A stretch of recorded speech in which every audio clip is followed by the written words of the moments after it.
Hello everyone, welcome to the presentation on our paper titled Vernacular Architecture of South Asia, Exploring Passive Design Strategies of Traditional Houses in Warm Humid Climate of Bangladesh and Sri Lanka. Before starting, let's introduce myself. I am Sabrina Mehzabin Ratri, a practicing architect and an MArch student. My co-authors are Nujhat Farah, she's also a practicing architect, and civil engineer Muhammad Shariful Shadat, and we are from Bangladesh. At first, we're going to start with the term vernacular architecture. We know that it is practiced all over the world, and it's an architectural style which is characterized by the use of local materials and knowledge, usually without the supervision of professional architects. This is achieved through trial and error process and handed down through generations.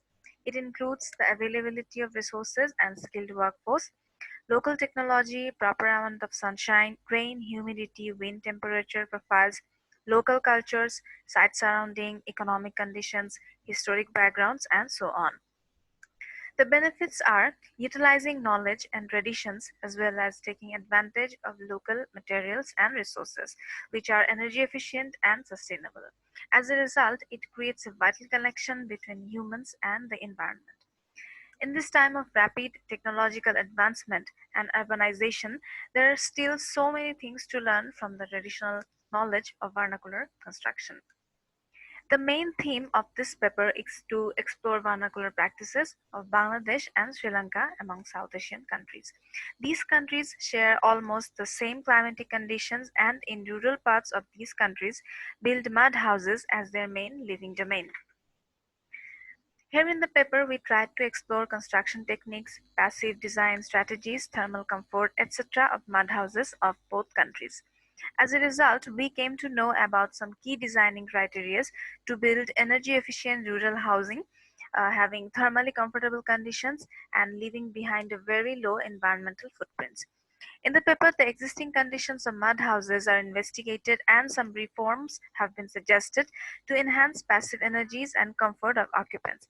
We tried to follow different steps as methodology like search surveys, literature reviews, case studies, software simulations, taking photographs, etc.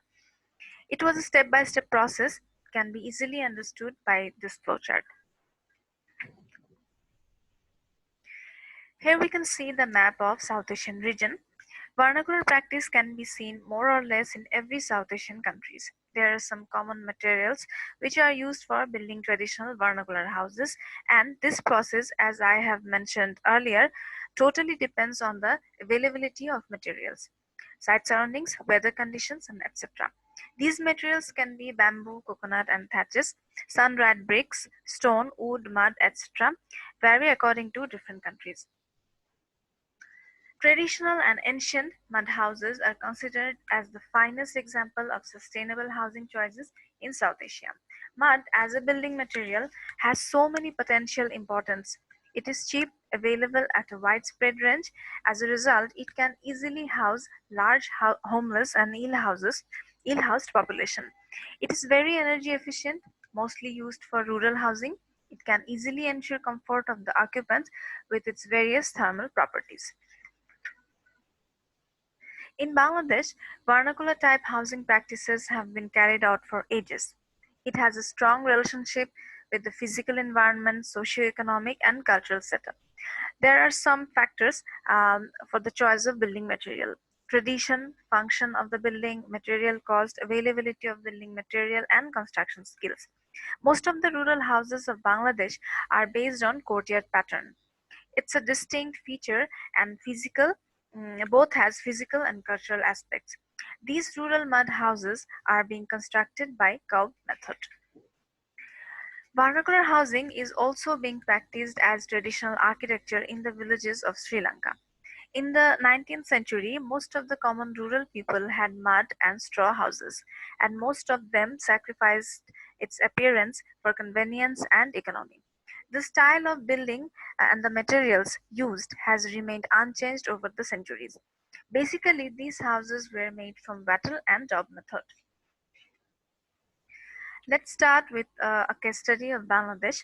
Field survey for the case study was conducted in Savar. Savar is an upazila of Dhaka district, Dhaka division in Bangladesh. Upazila is actually an administrative region in Bangladesh. They function as subunits of districts.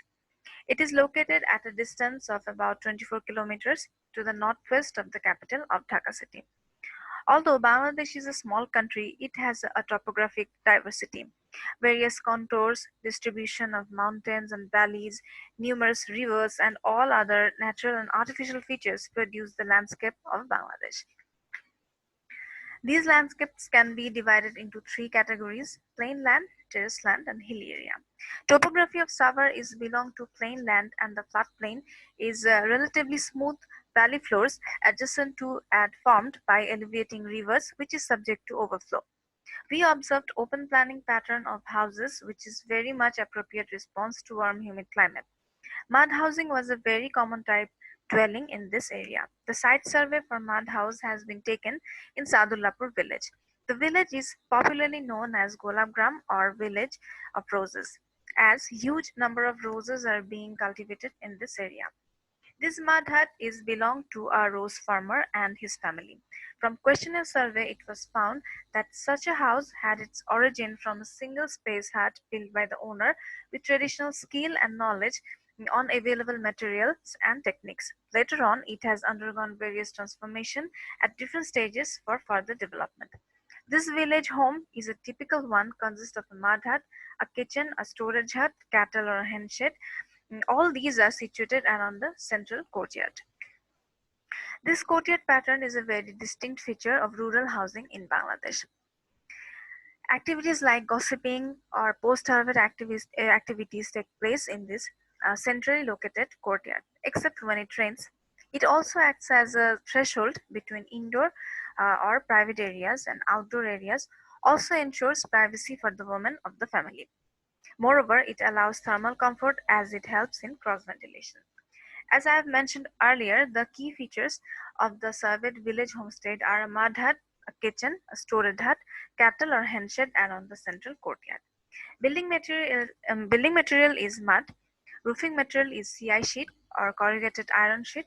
Bamboo poles and straw are also used. Construction technique is cob method. In this method, the villagers utilized locally available mud and mixed it with clay water and a good amount of straw to avoid cracks. And thus, this mixture is spreaded in layers to construct the plinth and walls. Here we can see the top view of the selected village house. Layout and zoning can be easily understood. The main mud hut is oriented at east-west direction. There is also an extension for storage at the north. This hut has actually two activity zones. One is the sleeping zone, which is the inner space, and another is the outdoor activity zone, which is the veranda space. Such scattered or open patterned village hut is very much ideal for warm humid climate. This is the plan and section of the main mud hut which we surveyed. We can see that I have mentioned that there is two zones. One is the sleeping zone and one is the outdoor activity zone. There is a low plinth level which is around 1 feet to 1 feet 6 inch high. Mud walls are 18-inch thick. Sri Lanka is an island country of South Asia located in the Indian Ocean, southwest of the Bay of Bengal, and southeast of the Arabian Sea. Extensive faulting and erosion over time have produced a wide range of topographic features. Three zones can be distinguishable by elevation: the central highlands, the plains, the coastal belt. Sri Lankan countryside shows a vast application of vernacular settlement patterns with greeneries all around. The country has different types of dwellings in rural and urban areas. These traditional houses are deep-rooted. In ancient times, there were strict rules about the building of private homes, and this may have influenced the simple plan and design of the houses. In this paper, mud house settlements found in the village areas of Pentota, Kandy, Colombo, etc. are observed. Simple mud and brick houses with a terracotta roof are common traditional dwellings. Most of them are either single or double story and follow a Sinhala style traditional vernacular pattern, which poses passive design elements suitable for warm humid climates. Main building material is mud. Sand, timber, cow dung are also used. Thatched coconut leaf used as roofing material. At present, one can hardly see any differences between rural houses and urban houses of Sri Lanka. People use concrete block with clay tile and asbestos roof covering to build houses both in rural and urban areas. But till 50 years back, most of the rural house forms were built out of temporary materials such as clay for walls and coconut or palmyra leaves for the roof covering. The traditional countryside houses are built in such a manner it blends with the surrounding landscape. The villagers apply such construction technique which is eco-friendly and ideally suited to local climate. A simple mud hut of the village area is constructed using wattle and daub method. In this process, a framework of poles is sunk into the ground with reeds or jungle vines woven horizontally between the poles to make mat-like screens. This is called warichi in Sinhala. The spaces between the interior or exterior walls are then filled with mud. Both sides of these walls are then plastered, topped with a wet mud mixture of coarse sand, cow dung, and water. The roof is made with timber framing and thatched with coconut leaves. This type of traditional mud hut is known as matigeya or clay house in Sinhala. This type of house is used as cool sheltered space for sleeping and storing tools. Unfortunately, this type of house is fast replaced by the more modern materials of brick and cement, but its exceptional environmental advantages are still praised by homeowners and architectural experts. Since Sri Lanka is an island with monsoon blowing in the southwest and northeast directions, large windows and large openings are placed in the western face could be extremely useful in maximizing natural ventilations. Sometimes the ventilation could be maximized with minimum solar heat gain by having very short windows provided with an overhang of considerable projection. Here we can see a typical mud hut plan. This type of dwelling usually has two activity zone. One is the sleeping zone, which is the inner space. Another is the outdoor activity zone, which is the veranda space. Many traditional mud huts in Sri Lankan village has extended thatched roof, which is very important to protect mud walls from rain, wind, and dust. Many huts have bamboo mesh windows of 3 feet height just under the roof to avoid light, just to allow light and air into the indoor zone. The use of insulation is not very effective in warm, humid areas where there is a chance that condensation would occur, which greatly degrades the thermal performance of the building environment. Roof construction with adequate eaves could be extremely useful. This software simulation has been done to study the existing condition of the selected case study in Bangladesh. Autodesk EcoDeck Analysis 2011 software has been used for the thermal comfort analysis of existing study method. The survey has been done in April and the annual average highest temperature of this month during 2019 was 33.70 degrees Celsius and the lowest average temperature was 23.60 degrees Celsius.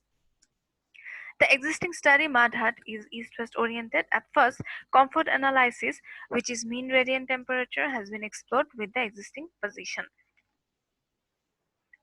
All the walls and floors are assigned to mud material, CI sheet as the roofing material, openings are assigned to wooden material. Average mean radiant temperatures of different times of a specific day, that is 15th April, have been achieved by the simulation process.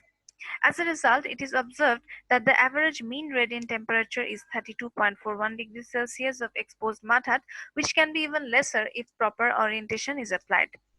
From the analysis, it is found that by repositioning the mud hut in a north-south orientation, the average mean radiant temperature becomes 31.38 degrees Celsius, which is less than the average mean radiant temperature of the existing condition. These are the comparative simulation analysis images for thermal comfort in existing and repositioned condition. Now we can suggest some design recommendations from the case study analysis on traditional rural houses of Bangladesh and Sri Lanka. Some basic passive design points can be highlighted to understand vernacular strategies in warm humid climates. These are: maximum ventilation by large openings should be provided. Maximum shading from direct and diffuse radiation is very important. Reflective outer surfaces should be used. Heat storage should be avoided. Ventilated double roofs are useful. Vegetations around homestead help to moderate solar impact. Better orientation to minimize solar radiation impact and to maximize natural ventilation by winds. Scattered pattern of building should be preferred. Buildings should be spread out with large open spaces in between for unrestricted air movement. To provide shelter from rain and heat, the form of the building should be planned to promote airflow. During construction of various building elements like wall plinths, we should consider natural hazards such as floods and storms. Here is a conceptual sketch showing probable ventilation possibilities. In the case study from Bangladesh, it is very important to note that a suitable building orientation can easily help reducing heat gain. Here in this case, if the building is oriented towards north-south orientation, the longer side wall will face the north-south direction. In this condition, thermal gain will be lesser. For ventilation, convection process of airflow is very important. In this studied hut, there should be an opening at the top of the wall near the roof and cover them by bamboo mesh-like surface to stop rainwater coming in and at the same time allowing free air movement. Existing mud hut is scattered around the central courtyard, which will maximize ventilation with the help of surrounding vast green. Building materials such as roofing material, thatch has a lighter, thatch has a higher insulation properties. As a result, it can make the indoor temperature cooler than CI sheet. Modern day thatch is treated and improved industrially, thus can be utilized for mass use in a rural areas, being low cost, having very good thermal properties. A projected roof can protect the mud wall from direct sunlight, rain, and wind. A sunken window can also help to reduce heat gain. Here is a simple chart showing typical mud house construction techniques. Generally, mud houses are not seen in the cities, other than means of recreation or relaxation, such as resorts, restaurants, decorative retail shop, etc. This indicates that mud houses are not effective in the city context. There are some reasons behind mud houses for not being popular in the city context. A city area has high land values. On the other hand, mud houses has thick walls that reduce the livable area inside the house.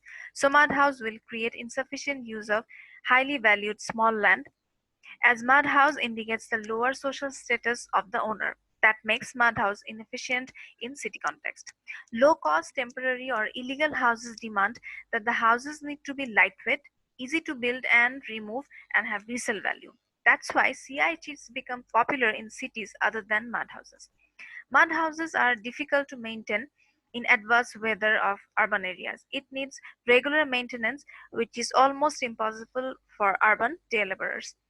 It is rare to find good amount of suitable mud in urban areas. One has to buy mud from rural area, which can be transported to the city by truck or van, which becomes expensive and time consuming.